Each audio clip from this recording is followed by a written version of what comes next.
Greetings, and welcome to Fictional Verse Coverage.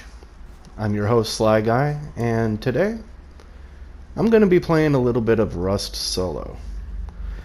Now, this is my community server, and I do have a few ideas on what I'd like to do with this server. But until we get the population built up and more people in the server, right now it's just me, my wife, and a few friends. So there's only about 4 to 5 players on the server, and it's not consistent. So I figured I'd take the time out to make a video introducing the server to you guys and discussing my ideas for the server, so that way you could figure out whether or not it's something you'd be interested in doing. And while I'm doing that, we're just going to enjoy some calm, relaxed, enjoyable Rust playing as a solo. Now, you're going to see me die quite often because, quite frankly, I'm not the best player when it comes to this game. I don't have very many hours. I've only invested probably about 200 hours into the game, and it's been months, almost a year, since I've played it last. So, the idea that I have for this server is once we get 100 people into it and fill the population to max capacity, what I want to do is I want to split all 100 players into 4 teams of 25. Now, I know that sounds a little obscene and, quite frankly, a little obnoxious. Who would want 25 people on a team? That sounds crazy. But when you hear what I want to do, I think you'll understand. So whenever we get the population to 100 and we get the teams of 25 split evenly, I want to give each team a corner of the map. So Team A, 25 players, will get the top left corner of the map. Team B, 25 players, will get the top right corner of the map. Same with Team C and Team D. They'll be split between the bottom left and the bottom right corners of the map. So that way each corner of the map is a territory that belongs to one team of 25 players. And then from there, I want to see how you guys play. And yes, I will be participating. Which team I'll be a part of is unknown, because I'm going to do a roulette, so that way nobody gets on a team that is just outrageously unfair and unbalanced. So if Team B or Team C ends up being strong enough to just wipe everybody else because it's filled with PvP players who've got thousands of hours of Rust under their belt, it's not because it was unbalanced or unfair. It's more because it just landed that way with the random roulette. Now, at this moment, I'm trying to figure out where I want to build a base location, and I've got a few ideas. So I'm kind of trucking across the island to head over to that river you see on the map behind launch site. Because I'm a farmer. I like growing crops, whether it's growing hemp so that way I can sell cloth for scrap, or it's growing berries so that way I have plenty of tea, or it's growing potatoes to provide food for horses so I can throw their manure, as it were, into the composter to make fertilizer and make scrap selling that. I'm not really much of a PvPer, and I'm hoping over the years I'll get to experience more PvP interactions so that way I can improve that skill. But back to what I was saying about my idea for the server. So once we got all 4 teams in their territories, and all of you guys are, squatted up, me included, all of us are going to be playing our own way.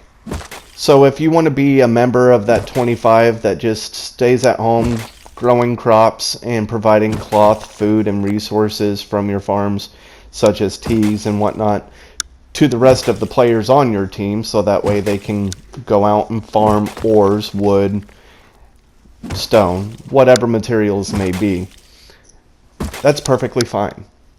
That's the whole point of it being 25 players on a team. Not everybody is going to be a PvP player on that team. Not everybody's going to be on the front lines gunning down players, hunting them down, raiding them, and looting them.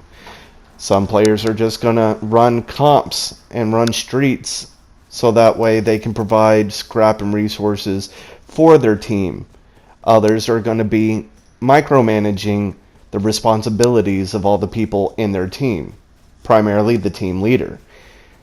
And whatever direction the community ends up going for in their respective teams dictates how the team's going to play.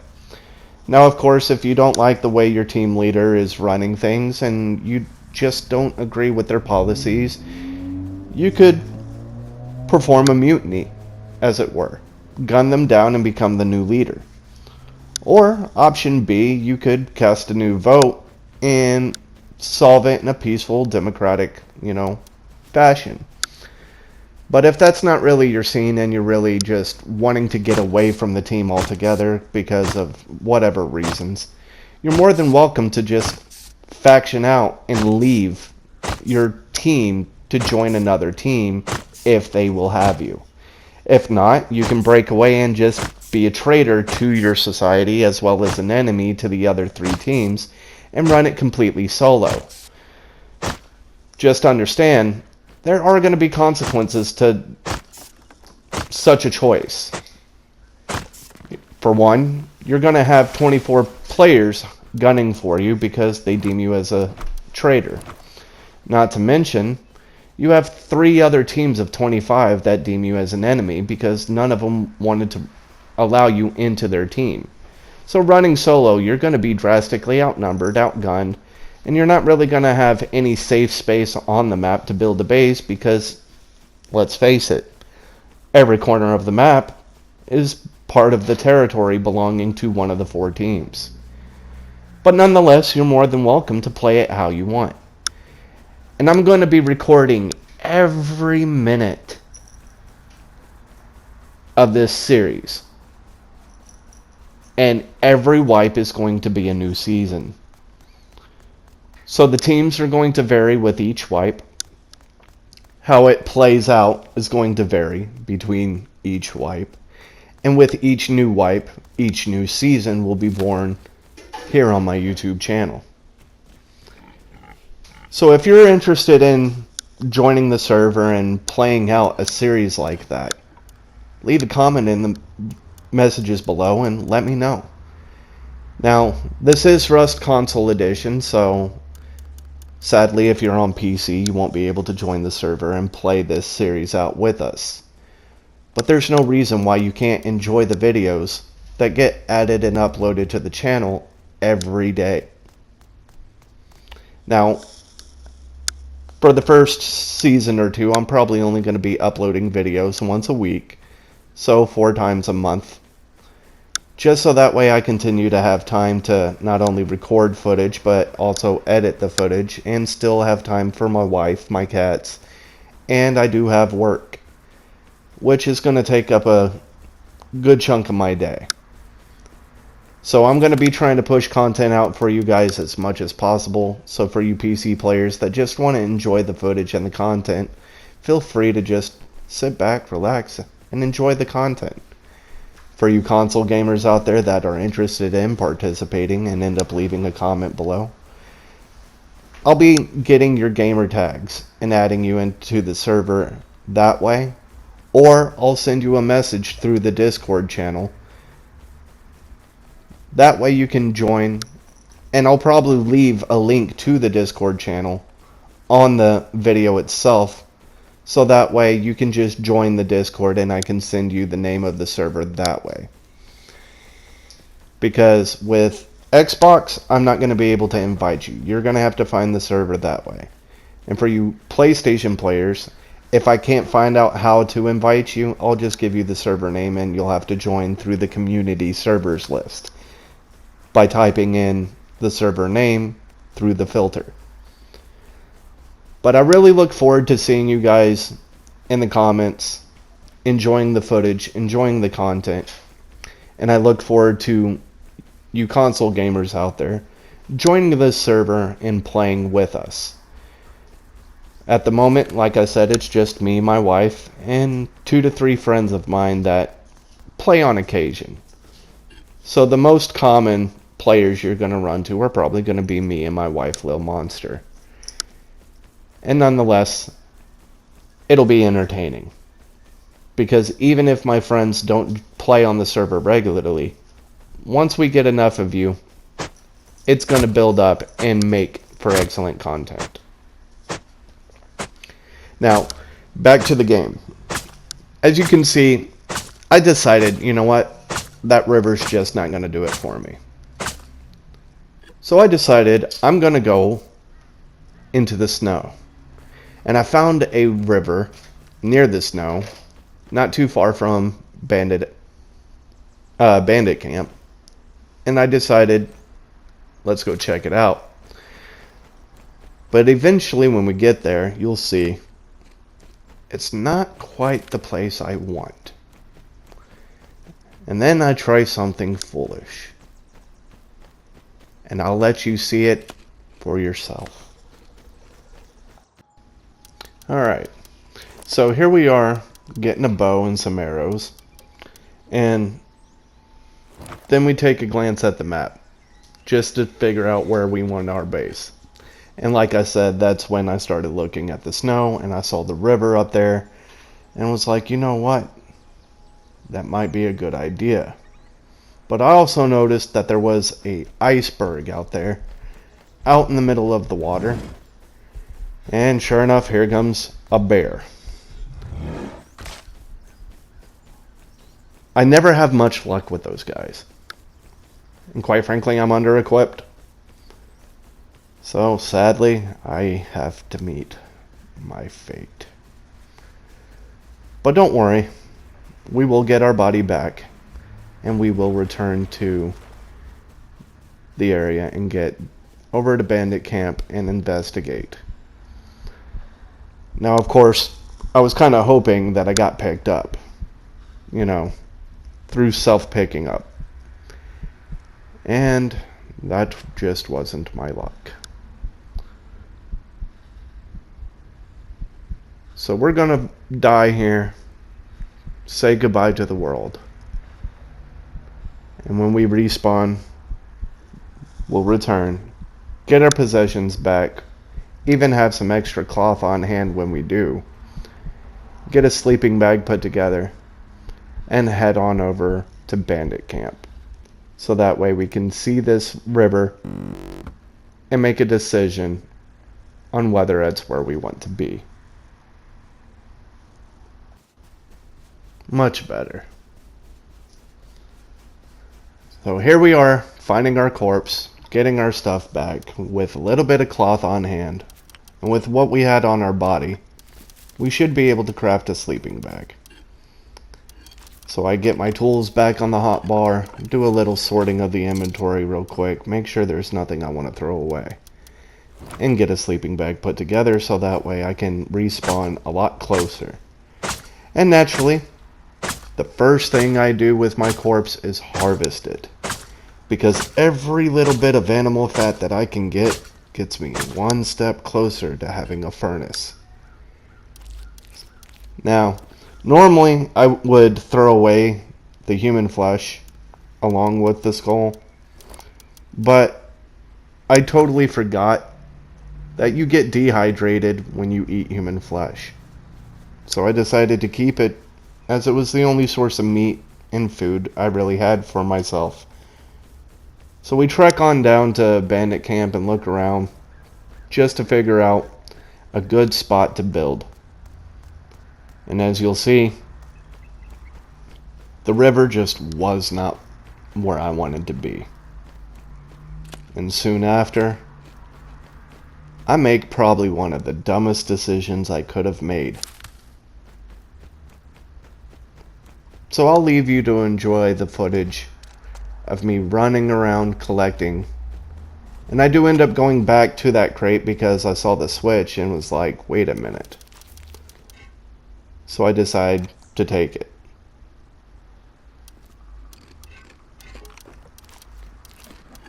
So I'll see you in a few minutes. Enjoy the footage. And enjoy the dumbest decision I've made on the server so far.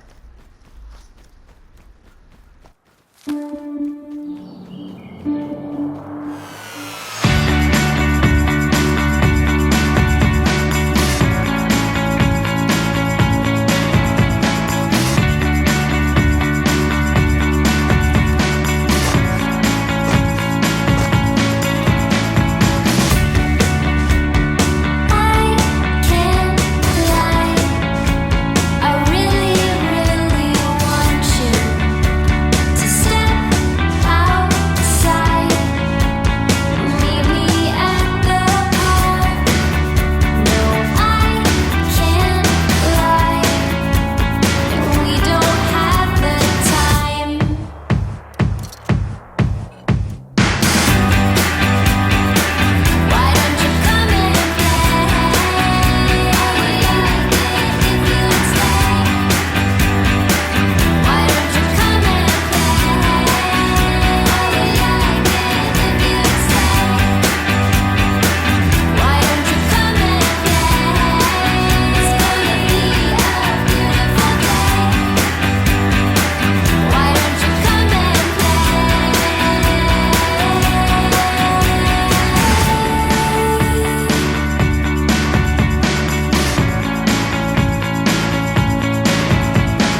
Now, if you haven't figured it out by now, I was confident that this little area over by this cove, this giant iceberg, was solid ground.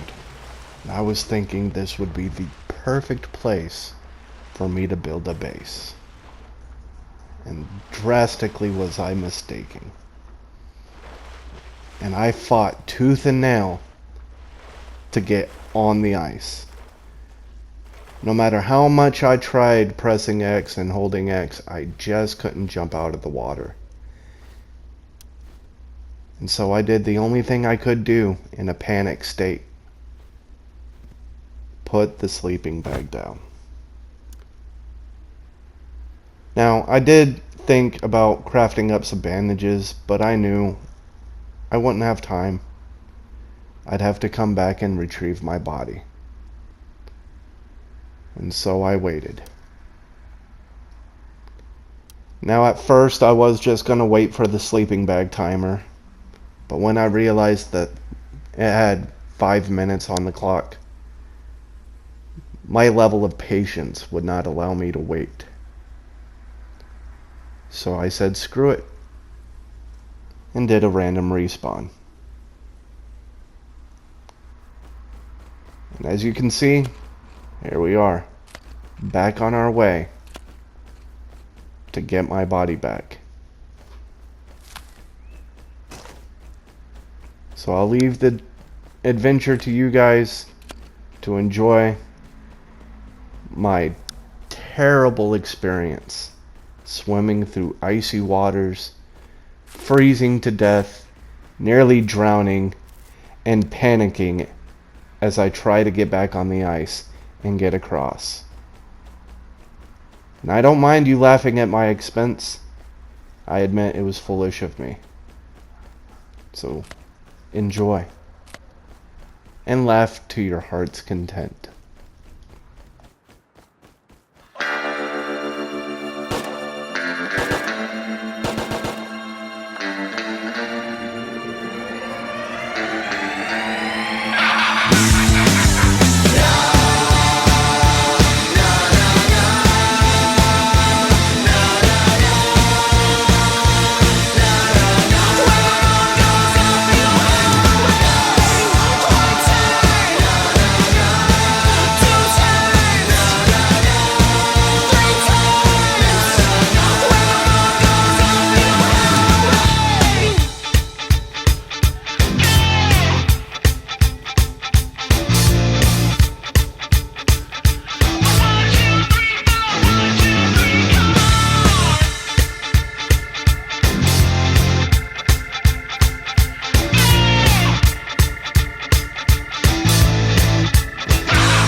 Now with our body recovered and our sleeping bag back in our inventory,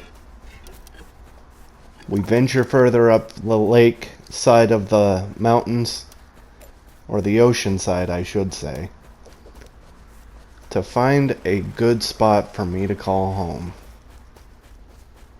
And that's when I saw this hillside perfectly lined up in a way that you wouldn't be able to see it overlooking the ocean, and decided, you know what? This is it. This is where I'll call home. And this is where I'll leave you. In the next video, I'll be building the base.